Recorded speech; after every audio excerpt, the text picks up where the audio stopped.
First మీ అందరికీ so so so so sorry అండి. చాలా సస్పెన్స్‌లో పెట్టాను. ఇలాంటి ఒక స్టోరీ విన్నప్పుడు తర్వాత ఏం జరిగిందో తెలుసుకోవాలని ఇంట్రెస్ట్ ఎవరికైనా ఉంటుంది. ఈవెన్ నేను కూడా ఫేస్ చేశాను. వేరే వాళ్ళు స్టోరీ చెప్తూ సగంలో ఆపేశారు. తర్వాత ఏం జరిగిందని టెన్షన్ తట్టుకోలేకపోయాను. పార్ట్ 1 ఎవరైనా చూడని వాళ్ళుంటే చూడండి. ఇది పార్ట్ 1 కంటిన్యూషన్. ఎక్కువసేపు సాగదీయను. వీడియోలోకైతే వెళ్ళిపోదాము.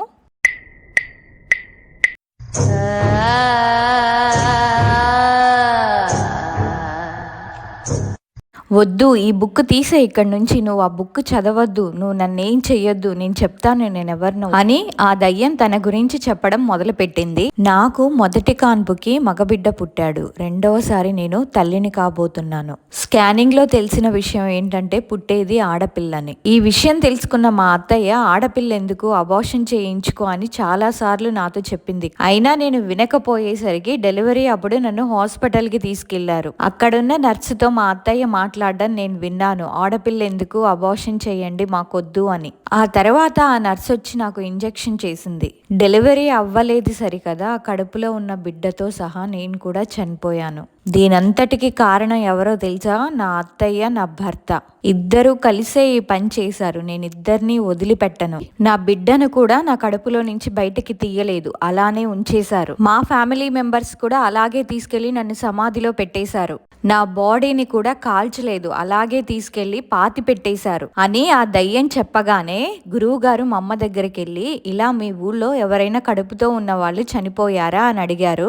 అప్పటి వరకు ఇవేమీ గుర్తులేని మా నాన్న సడన్ గా మా అమ్మ నాన్నకి మొత్తం గుర్తుకొచ్చింది. అవును, ఇలా మా ఊళ్ళోనే జరిగింది అని చెప్పారు. ఇది జరిగినప్పుడు మా పాప చాలా చిన్న పిల్ల. ఆమె చనిపోయిన 1 సంవత్సరం 2 సంవత్సరాల దాకా తన వల్ల ఊరు చాలా డిస్టర్బ్ అయ్యింది. అప్పుడు ఊరికేదో శాంతి పూజ కూడా చేయించారు. అప్పుడంతా అయిపోయింది అన్నారు. కానీ ఇప్పుడు మళ్ళీ మా పాపని ఎందుకు పట్టుకుంది, అసలు ఎందుకు నా కూతురు మీదకి వచ్చింది, తనకేం కావాలంట అని అనేసరికి ఇంకా గురువు గారు మా అమ్మతో, ఒకరోజు నీ కూతురు పొద్దున్నే పని కోసమని వెళ్ళింది, అక్కడే పక్కనున్న శ్మశానానికి వెళ్ళిందంట. తనున్న సమాధి మీద వాష్రూమ్ కని వెళ్ళి అక్కడే టాయిలెట్ కూర్చొని వచ్చిందంట. ఎప్పుడైతే ఆ సమాధి మీద యూరిన్ పడగానే వెంటనే ఇంక తను మీ అమ్మాయిలోకి వచ్చేసింది, తనని చంపేయాలనే కోపంతో. ఇలా అని చెప్తుంటే మా నాన్నతో, మా నాన్న మా అమ్మాయికి తెలియదు కదా ఇలా అని, అందుకని చిన్నపిల్లని పట్టుకొని ఇలా చేస్తుందా అనే కోపంతో మా అమ్మ, నాన్న ఇంకా మా ఫ్యామిలీ మెంబర్స్ అందరూ నా దగ్గరకు వచ్చారు. ఇంకా మా అమ్మమ్మ నన్ను అడుగుతుంది, నిన్ను ఎవరో ఏదో చేశారని నువ్వు మా మనవరాలి మీదకి వచ్చి మా మనవరాలిని తీసుకెళ్లిపోతానంటే అలా ఎలా మేము చూస్తూ ఊరుకుంటామని. మా అమ్మమ్మ ఇలా అడగగానే దానికి ఆమె గట్టిగా నవ్వి, నన్ను మా ఆయనే చంపేశాడు, మా ఆయన మా అత్తయ్య ఇద్దరు కలిసి నన్ను కావాలనే చంపేశారు. వాళ్ళిద్దరిని ఎలా అయినా చంపేయాలనుకున్నాను, కానీ ఊరి వాళ్ళందరూ కలిసి నన్ను ఊరికి రాకుండా, వాళ్ళని చంపనివ్వకుండా నన్ను ఊరి బయటే బంధించేశారు అని ఆమె చెప్తుంటే దానికి మా నాన్న, అందుకని నువ్వు నా కూతురు మీదకొస్తావా అని అడిగాడు. దానికి ఆమె, నేను టైం కోసం చూస్తున్నాను, నీ కూతురే నా దగ్గరకు వచ్చి తనకు తానుగా నాకు చిక్కుకుంది, నీ కూతురుతో నాకు నచ్చినవన్నీ నేను తినేస్తున్నాను, చేసేస్తున్నాను, ఇంకా మిగిలింది ఒక్కటే ఉంది, అది కూడా చేసేసి నీ కూతుర్ని నాతో పాటే తీసుకెళ్తాను, ఎందుకంటే నాకు తోడుకి ఎవ్వరు లేరు అని చెప్పిందంట. ఆ మాటలు విన్న గురువు గారు, ఆయన ఏంటంటే ఒక దేవుడని లేడు, అన్ని దేవుళ్ళకి పూజలు చేస్తారు. ఆయన దగ్గర సిలువ గుర్తున్నది ఒకటి, ముస్లిమ్స్ది ఖురాన్ ఒకటి, ఆయన నిత్యం పూజ చేసే అమ్మవారి, ఈ 3 తీసుకొచ్చి తను మనం ఎంత చెప్పినా వినదు అని నా ఎదురుగా పెట్టారు. ఇంకా గురువు గారు దయ్యంతో, నువ్వు నీ కోరికల్ని ఇక్కడతో ఆపేయి, లేదంటే పూర్తిగా నిన్ను బంధించి నాతో పాటు తీసుకెళ్తాను, నీ అంతటా నువ్వు వదిలేసి వెళ్ళిపోతే అది నీకే మంచిది, లేకపోతే నేను నిన్ను బంధించేస్తాను. ఏంటి, నువ్వు నన్ను బంధిస్తావా, నువ్వు నన్ను బంధిస్తావా అనుకుంటూ నవ్వుకుంటూ వెళ్ళి ఇంటి మేడ మీద నుంచి కిందకి దూకేశాను. అక్కడున్న అందరూ ఏమైందా అని పరిగెత్తుకుంటూ నా దగ్గరకు వచ్చేసారు.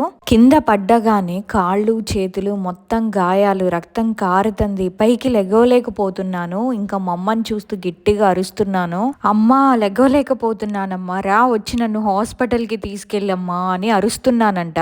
దానికి ఆ గురువు గారు, మీరెవ్వరూ అక్కడికి వెళ్ళకండి, హాస్పిటల్ కి వెళ్ళాలనే నెపంతో తను ఇల్లు దాటాలని చూస్తుంది, ఒక్కసారి తను ఇల్లు కనుక దాటితే అప్పుడు అమ్మాయి మన చేతుల్లో ఉండదు, మీరెవ్వరు అక్కడికి వెళ్ళకండి, తనకేం కాదు, మనం తర్వాత తీసుకెళ్లొచ్చు హాస్పిటల్ కి అని అన్నారంట. ఇంకా అది విన్న మా అమ్మ, నాన్న, మా ఫ్యామిలీ మెంబర్స్ అందరూ అందరూ ఆ పరిస్థితుల్లో ఉన్న నన్ను చూసి ఏడుస్తూ ఉన్నారు. ఇంకా మా బావ వచ్చి ధైర్యంగా ఉన్న వాళ్ళు ఎవరో ఒకళ్ళు రండి, అమ్మాయిని కదలకుండా గట్టిగా పట్టుకుందాం, లేకపోతే ఏదో ఒకటి చేసుకుంటుంది, మళ్ళీ కిందకి దూకేయచ్చు అని అన్నారు. మా బావ ఆయనతో పాటు ఇద్దరు కలిసి నన్ను గట్టిగా పట్టుకున్నారు. వాళ్ళు వచ్చి నన్ను గట్టిగా పట్టుకున్నా అసలు వాళ్ళ ముగ్గురిని నేను విదిలించేసేసి పరిగెత్తుతున్నానంట. అది చూసిన గురువు గారు, ఈ అమ్మాయిని ఇలా కాదు, ముందు కాళ్ళు చేతులు కట్టేయండి, అసలు కదలకుండా స్తంభానికి కట్టి పడేయండి అన్నారంట. ఆయన చెప్పినట్టే మా బావ నా కాళ్ళు చేతులు కట్టేసి మా ఇంట్లో ఉన్న స్తంభానికి నన్ను కట్టేశారు. ఎర్ర చీర, గాజులు, సీమంతం జరగడానికి ఏమేం కావాలో అన్నీ తీసుకొచ్చి నా ఎదురుగా పెట్టి నాకే సీమంతం చేశారు. సీమంతం తంతంతా అయిపోయిన తర్వాత ఇంకా నీ కోరిక అయిపోయింది కదా, ఇక్కడతో మిగిలినవన్నీ ఆపేసి ఇంకా నువ్వు వెళ్ళిపోవాలి అన్నారంట. దానికి ఆమె, ఒకసారి నేను మా ఆయన్ని నా కొడుకుని చూడాలి, పిలిపించండి అన్నదంట. ఈమెకి ఫస్ట్ డెలివరీకి బాబు పుట్టాడు, సెకండ్ డెలివరీ అప్పుడు ఈమె చనిపోయింది. ఇంకా మా వాళ్ళందరూ వాళ్ళ ఇంటికి వెళ్ళి వాళ్ళ ఆయనకి వాళ్ళ కొడుక్కి ఇలా చెప్పగానే వాళ్ళిద్దరూ మా ఇంటికి వచ్చారు. వాళ్ళిద్దరూ నన్ను చూసి ఏడుస్తున్నారు. నువ్వు చనిపోతే నేను చంపానని ఎలా అనుకుంటున్నావు, అసలు నాకే తెలియదు, మా అమ్మే ఆ పని చేసింది, నేనేం చెయ్యలేదు, తర్వాత మా అమ్మ నాకు వచ్చి చెప్పింది ఆడపిల్లే అని, అందుకే నాకేం చెయ్యాలో తెలియలేదు, అప్పటికే నువ్వు చనిపోయి ఉన్నావు, అప్పటి నుంచి ఇప్పటి వరకు వీడిని చూసుకుంటూనే ఉన్నాను అని చెప్పాడు. దానికి ఆమె, మరి నేనంటే నీకు అంత ఇష్టం ఉన్నప్పుడు నువ్వు రెండో పెళ్ళి ఎందుకు చేసుకున్నావు అని అడిగింది. మరి వీడిని ఎవరు చూసుకుంటారు, వీడిని చూసుకోవడానికి ఎవరో ఒకళ్ళు ఉండాలి కదా, అందుకే నేను రెండో పెళ్లి చేసుకోవాల్సి వచ్చింది అని చెప్పాడంట ఆయన. అది వినగానే తను ఇంకా నవ్వుతూ తన కొడుకు వైపు చూసి, బాగున్నావా, ఎలా ఉన్నావు, తింటున్నావా, ఏం చేస్తున్నావు అని ఇలా అన్నీ అడుగుతుందంట. వాళ్ళ కొడుకేమో, వెళ్ళిపోయిన దానివి నువ్వు వెళ్ళిపోయావు, మొన్నటిదాకేమో ఊరిని పీడించావు, ఇప్పుడేమో ఈ అమ్మాయిని పీడిస్తున్నావా, ఊర్లో మమ్మల్ని సంతోషంగా బతకనివ్వవా, ఎందుకు మమ్మల్ని నువ్వు టార్చర్ పెడుతున్నావు, నీ వల్ల మాకు మనశ్శాంతి లేకుండా పోయింది, ఈ అమ్మాయి నిన్నేం చేసింది, వీళ్ళ ఫ్యామిలీ నీకేం చేసింది, ఎంత సపోర్టుగా ఉన్నారు వీళ్ళ ఫ్యామిలీ మనకి. ఆ రోజుల్లో వాళ్ళ తాతగారు మనకి హెల్త్ బాగాలేనప్పుడు చాలా సపోర్ట్నిచ్చారు, అవన్నీ నువ్వు మర్చిపోయి ఇప్పుడు వాళ్ళ అమ్మాయి మీదకి వచ్చి తనని చంపేయాలని కక్ష మీద ఉన్నావా నువ్వు అని అనగానే దానికి ఆమె, సరే నేను తనని వదిలేసి వెళ్ళిపోతాను, కానీ నాకు ఇప్పుడు బాగా ఆకలేస్తుంది, నాకు ఒక కోడి, మందు, సిగరెట్ కావాలి అని చెప్పిందంట. దానికి గురువు గారు, సిగరెట్, మందు ఇవన్నీ నీకెందుకు అని అడిగారంట. నాకు బాగా ఆకలేస్తుంది, నేను మనస్ఫూర్తిగా తిని తాగేసి వెళ్ళిపోతాను అని చెప్పిందంట. సరే తను అడిగినవన్నీ తీసుకొచ్చి తన ముందు పెట్టేయండి అని మా అమ్మ నాన్నతో చెప్పాడు ఆయన. ఇంకా మా నాన్న వెళ్ళి అవన్నీ తీసుకొచ్చారు, నా ఎదురుగా పెట్టారు. నేను ఇంకా పచ్చి కోడినే కాల్చకుండా తినేసాను, ఒక సిగరెట్ ప్యాకెట్ మొత్తం కాల్చేసాను, మందు కూడా తాగేశాను. ఇంకా నేను హ్యాపీ, ఈ అమ్మాయిని ఏమీ చెయ్యను, ఎవరు చంపారో నాకు తెలిసింది, మా ఆయన కూడా నన్ను చంపాడేమో అనుకున్నాను, కానీ మా ఆయన చంపలేదని నాకు తెలిసింది, నేను నా కొడుకు కోసమని ఈ అమ్మాయిని వదిలేసి వెళ్ళిపోతున్నాను అని చెప్పి వెళ్ళిపోయింది. ఈ ఇన్సిడెంట్ జరగక ముందు నా వెయిట్ 40 kgs అలా ఉండేదాన్ని. ఆమె ఎప్పటి నుంచి వచ్చిందో అప్పటి నుంచి నాకు ఇంకా ఫుడ్ లేక, నిద్ర లేక, యూరిన్కి వెళ్తే యూరిన్ ప్లేస్లో బ్లడ్ రావడం, ఒక్కదాన్ని పిచ్చిగా మాట్లాడుకుంటూ ఉండడము, పచ్చి కోళ్ళు తినేయడము, ఇలాంటివి జరగడం వల్ల వితిన్ 2 monthsలో నేను 40 నుంచి 20కి వచ్చేసాను. 20 kgs తగ్గిపోయాను నేను.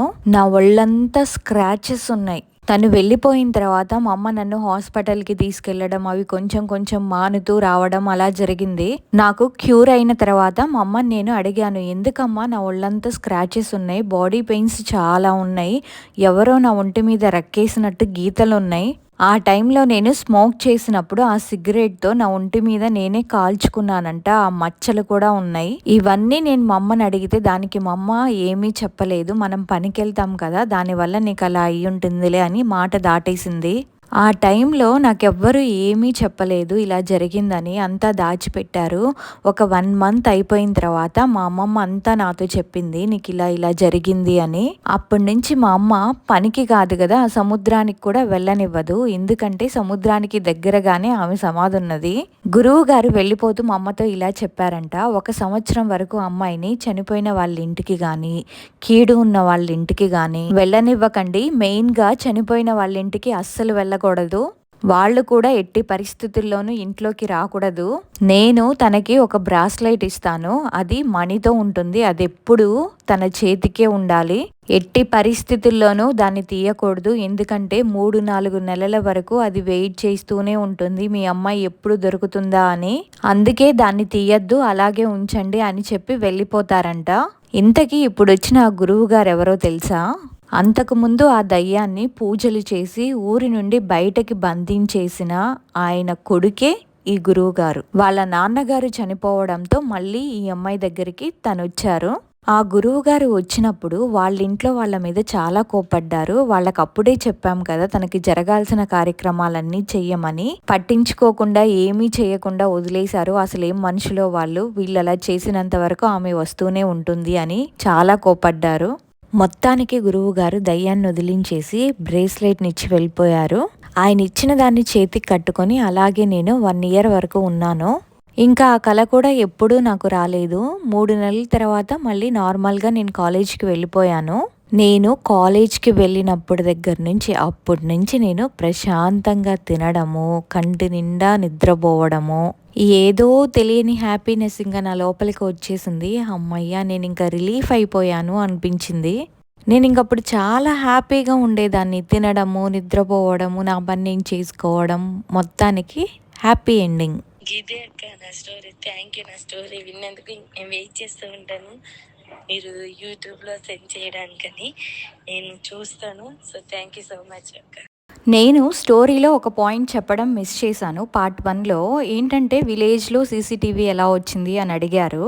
అది యాక్చువల్గా అక్కడే చెప్పాలి. వాళ్ళ విలేజ్లో ఏంటంటే దొంగలు ఎక్కువగా పడుతున్నారంట. అది తెలిసి ఊళ్ళో వాళ్ళందరూ కంప్లైంట్ చేస్తే గవర్నమెంట్ తరపున సీసీటీవీ వాళ్ళ వీధి వైపు పెట్టించారు అని చెప్పింది.